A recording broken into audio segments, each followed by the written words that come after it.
ପାମ୍ପଡ଼ ପାମ୍ପଡ଼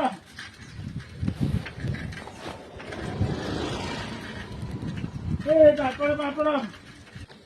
ପାମ୍ପଡ଼ କଣ ଅଛି କଣ ଅଛି 10 କଣ ଅଛି ପାମ୍ପଡ଼ ବା ପାମ୍ପଡ଼ ଆଉ କଣ କେତେ ନବୁ କେତେ 10 ବା କେତେ ପଇସା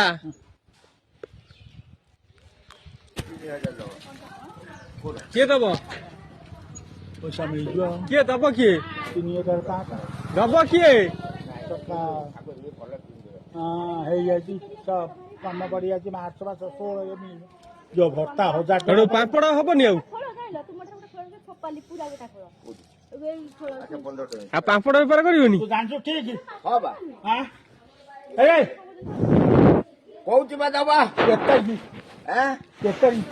17 ତାରିଖ 17 ହଁ ଆର ମାସ 17 ଏତେ ରାଖୁଛୁ ବୋଲ ନାହିଁ ନାଇଁ 3000 ମୋହନ ମାଝି ଏଥର ଉଡେ ମନ ଖୁସି କରିଦବ ପୁରା ହଁ ଜଣାଯିବ ନାଇଁ କି